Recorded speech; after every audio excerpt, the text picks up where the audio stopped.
the future of customer contact channels and the move away from voice. What do we do about that? So if I look back 10 years, this is a survey in the Philippines with the Business Processing Association in the Philippines, BPAP. There were roughly, probably 500,000 people, maybe a little bit more, working in contact centers in the Philippines at that time. And 81% were on the phone, about 19% were on email. And there was really nothing in terms of live chat and absolutely nothing in terms of social media as a medium of customer support.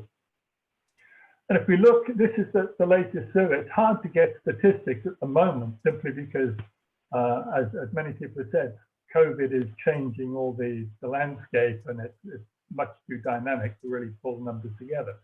But if you look at a company here called Kayako, which is a company that does software to support help desk and as well does training to support help desk and customer support. And typically the research is all coming at the moment from these companies that are providing services, that it's in their interest to do so.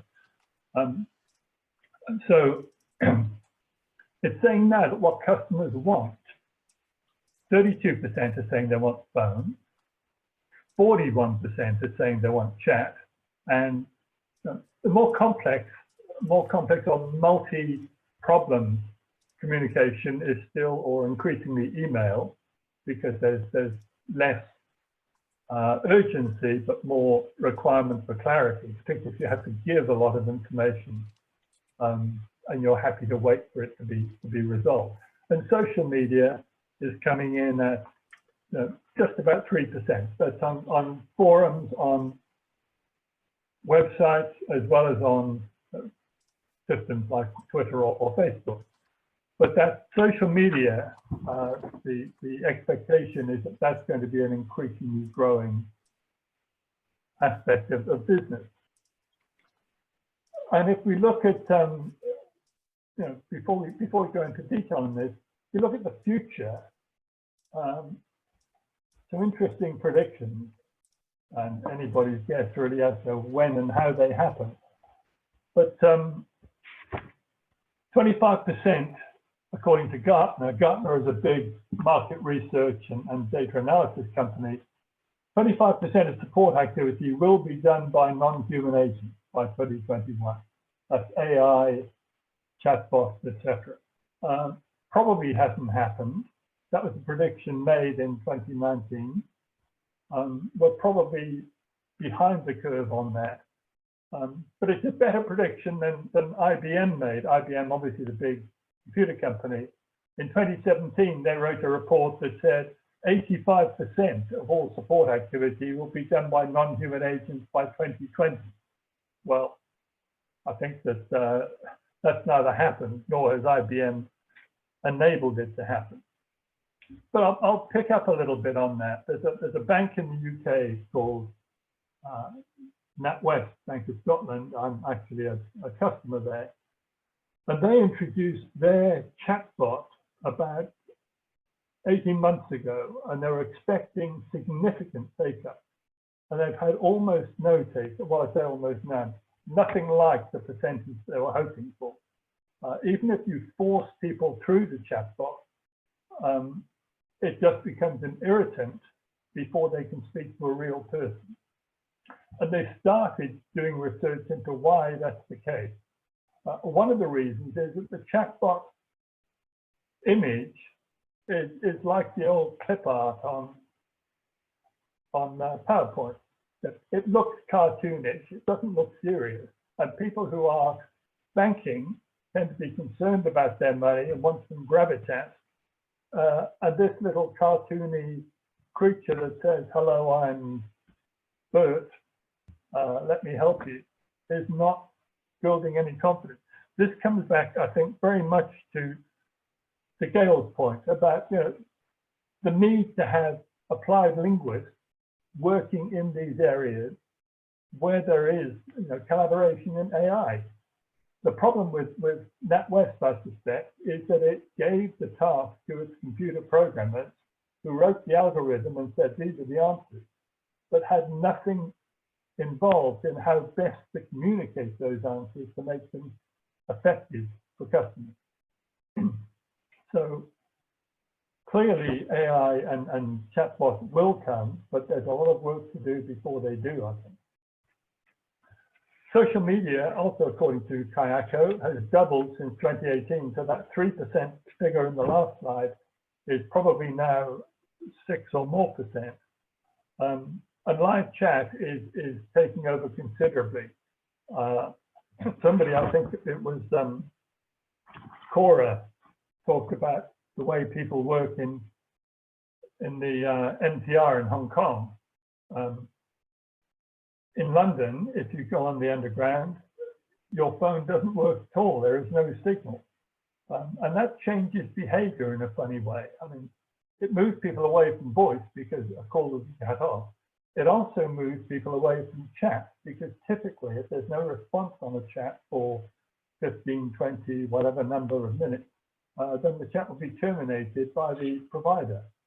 So social media allows you to take big breaks and come back to the thread. And that's a sort of issue of where technology is helping drive differences in behavior. Let's just pick up also on, we're talking about channel usage here. Across the board, we're not just talking about second language and we're not just talking about Asia. We've got a vast number of people who have been affected by all of this. So there's 1 million people in the Philippines working in contact centers. There's 500,000 in India. But there's also nearly 1 million in the UK working onshore, 0.9 million, and there's about 2.8 million in the US. So all of these are being affected, and we're really only picking up as the professional communication center with second language issues, whereas I think the first language and the AI issues are probably even more important and more urgent where we are now.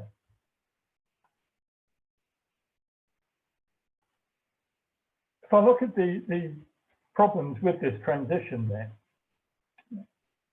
according to another provider, SuperOffice, who do help desk and research and training, 21% of live chat requests are left unanswered. So you go onto a website, you initiate the chat and nothing happens. Second thing is that the reports say that live chat satisfaction rate from live chat, which is another company, satisfaction rates which they measure every year, they have 330,000 end user customers using their systems and reporting on satisfaction. Rates have been dropping. And why is this? It's combinations of things, really, I think. But mostly it's hard to recruit people who are effective. And we don't really know what we're doing with training. We don't know how to train people, we don't know how to train bots, and both of those need looking at.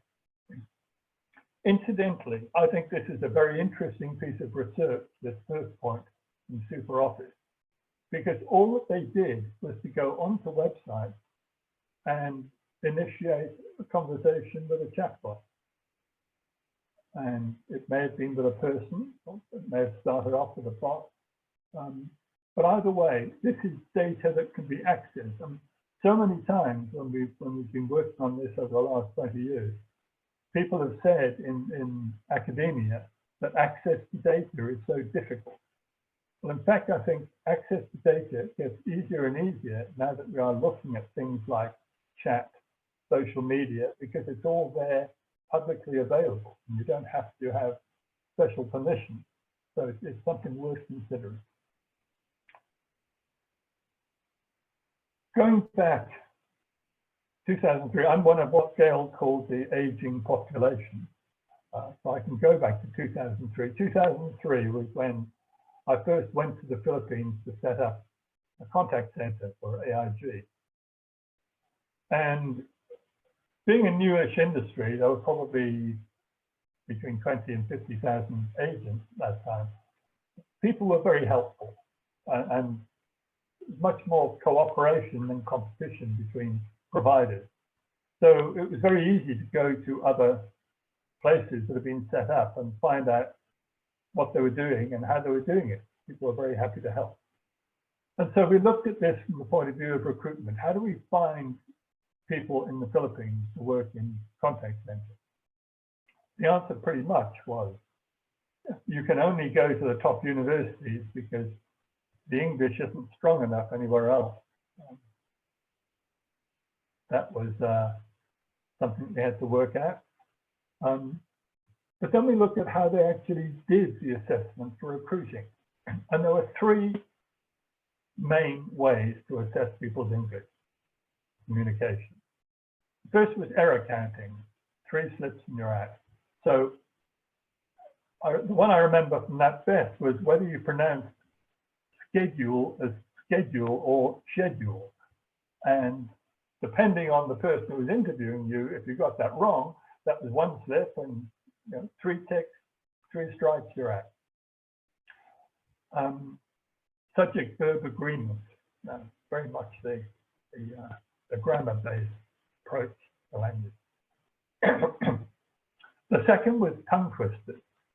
Round the rugged rocks, the rugged rascal ran, or Peter Piper picked a peck of, as though that's going to be a good indicator of how people are going to behave on telephone conversations with customers. And the other one was reading pieces of literature. So you'd have to read a page from probably a 19th century English novel, and then answer questions about it to test your comprehension. People coming from the Philippines didn't necessarily have a lot of comprehension of Wuthering Heights, describing Yorkshire moors in the snow, and quite how that was going to help was also very unclear. So there was no research, there was no evidence-based work, and this is really where work with the Center for Professional Communication started, and a lot of the people on the course today have been involved in doing that research. But that research worked very much on the contact center as a voice mechanism. So I really get a feel of deja vu when I look at what's happening today. There's this big move towards chat, and we're back where we were in 2003, where there is no real understanding of what we're trying to do or how we do it. What used to happen with voice is that everything was rules-based.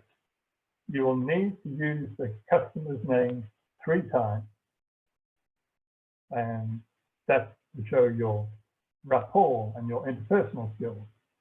So how do people do that? Call center agents are very smart people. If you have to use the name 3 times and you have to be polite to the customer, and you get ticks on your quality report form, and the more ticks you get, the more bonus you get. So you have to use the name 3 times. So I remember one call that was just excellent, and the agent said to a UK customer, a bit more formal perhaps than US, the agent said, "Mr. Whitaker, can I call you John?" The customer said, "No, I'd rather you called me Mr. Whitaker." And the agent said, "All right, Mr. Whitaker, so John, I won't call you John, I'll call you Mr. Whitaker." And he has the 3 Johns, tick the boxes and move on. And we're seeing the same thing with chat. We're seeing the same sort of, here are the rules. So this first one is from SuperOffice, who did that survey that I mentioned of 1,000 sites. People want their responses quickly, so respond quickly, have them set up. So as soon as somebody says, "Can I have a chat?" you come back with this pre-recorded, "Hi, how can I help you?" or "Welcome to Starbucks, how can I help you?" Frankly,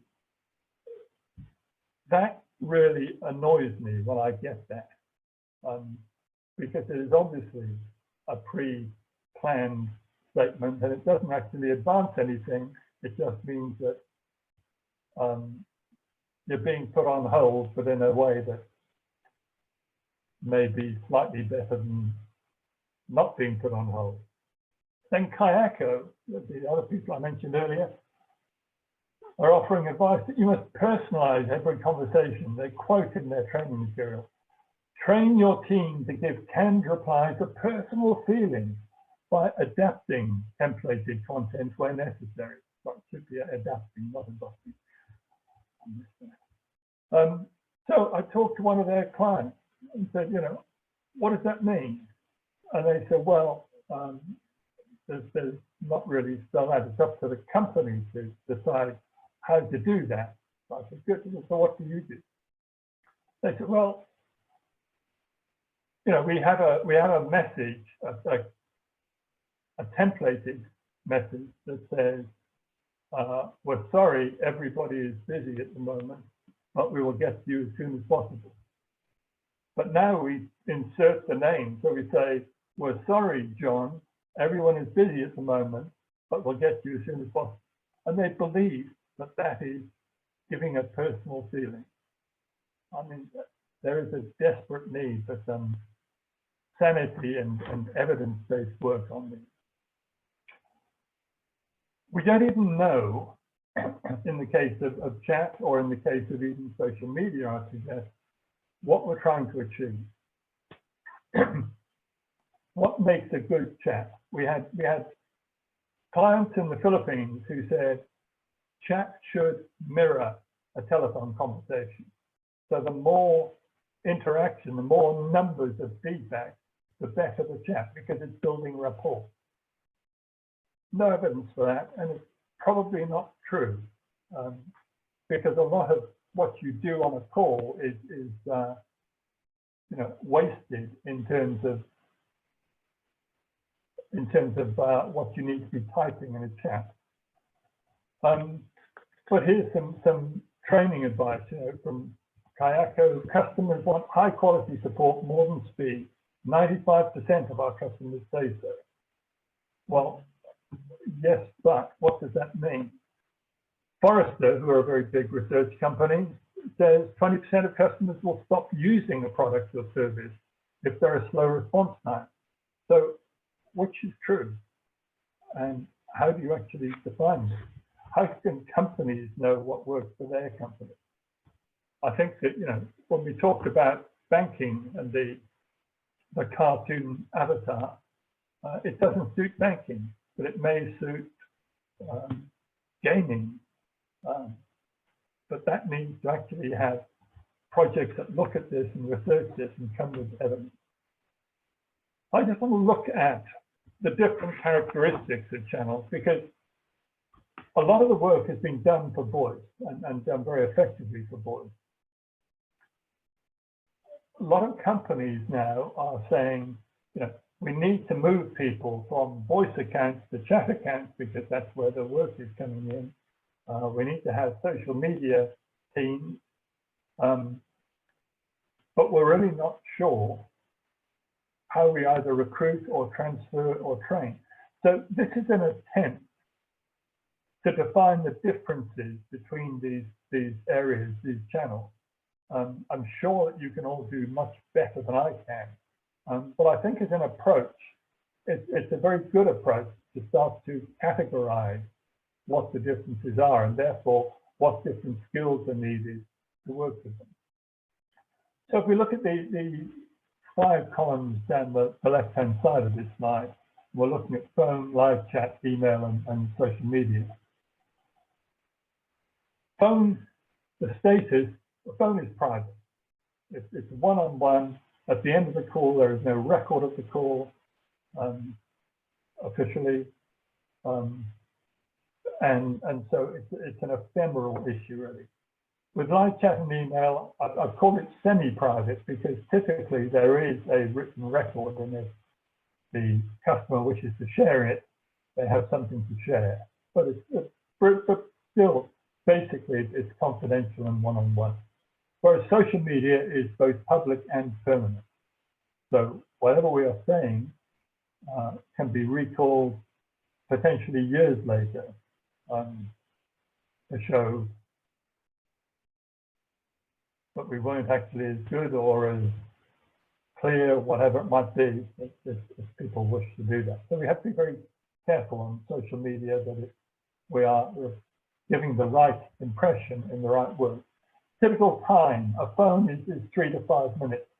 A chat, it can vary, but typically it's between 5 or 6 and 16 minutes. That deals with most. Email may be 1 or 2 days. The critical difference between phone and chat and email is that email you have plenty of time to reflect, and to polish, and so you're not responding in close to real time in a synchronous way. And then social can go on for a long time and it mixes synchronous and asynchronous. And sometimes you have to be responding quickly. Sometimes other people, we're not dealing with one customer, other customers or other interested contributors can contribute into that social media thread. And all of those need to be responded to in different ways. The people involved, so the phone call is one-on-one.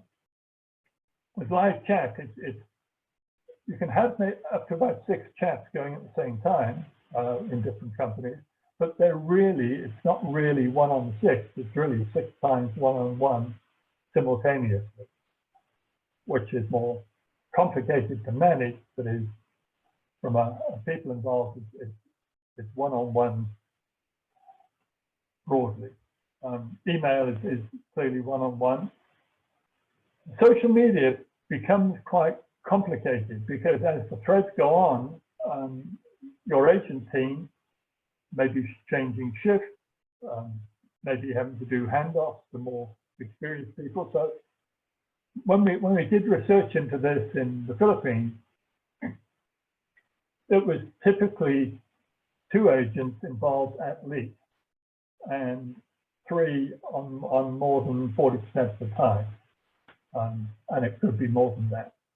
And then the social media customer side, typically it's got 1 customer who starts the thing off, but it may well then spread to a number of commenters, which could be very many.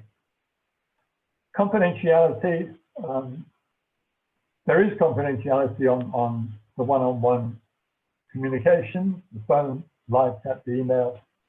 Social, there's no confidentiality. Obviously, there are times, and you have to judge this as an agent, when you need to become confidential. If, for example, I need your Hong Kong ID number or your telephone number or your bank account number, we need to go into a private space. But if I go into a private space too early, because maybe I say we need to go private because you've made a complaint, then I might be accused of trying to cover things up. So it's an interesting situation to manage. And my last point is the need to follow the history chain.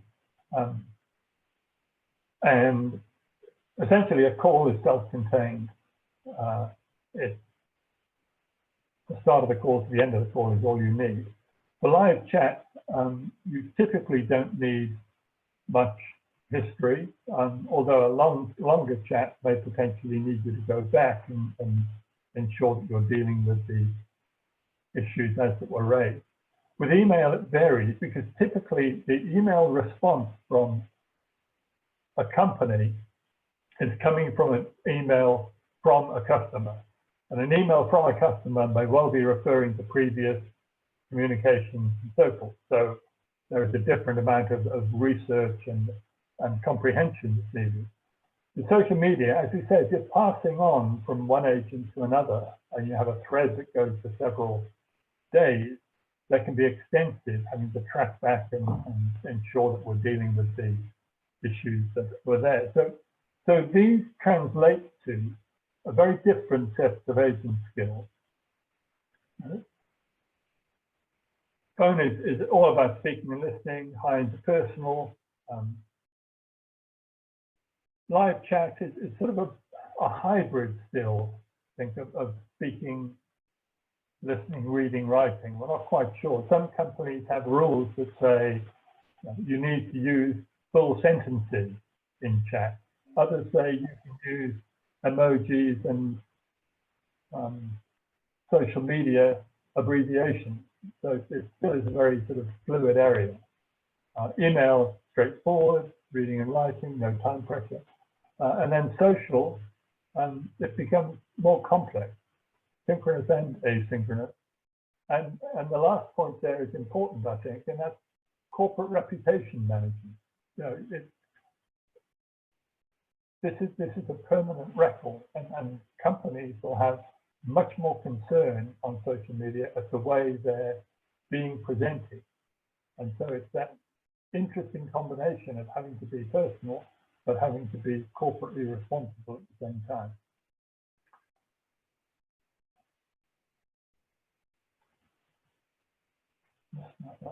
So, in summary,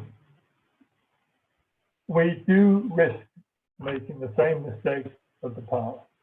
The Philippines grew from almost nothing in 2000 to over 1 million people in 2020. But we still don't really know what we're doing in this contact industry. There was a tremendous amount of help from PolyU in the build-up of boards, and it significantly impacted the whole industry in the Philippines.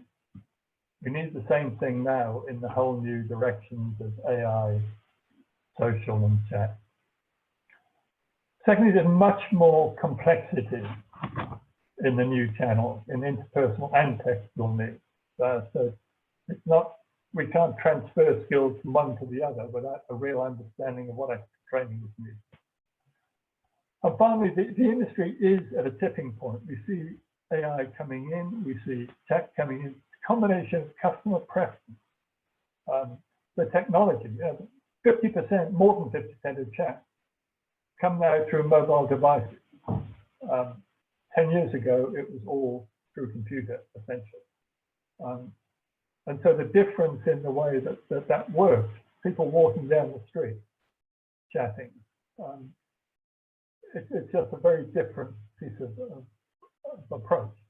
And you know, in turn, those things drive behavior change. The fact that people have different expectations, they have higher expectations, they expect, for example, a website to include a chat capability or a phone capability rather than have to deal with logging off and going on to some other telephone in order to contact the company. Most of these things are happening despite the fact that we're not monitoring them and understanding what the impact is. So this, if you like, is a plea for help thing.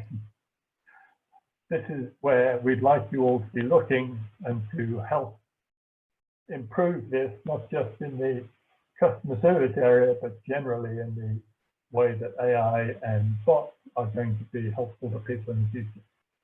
So my time is up. Thank you very much.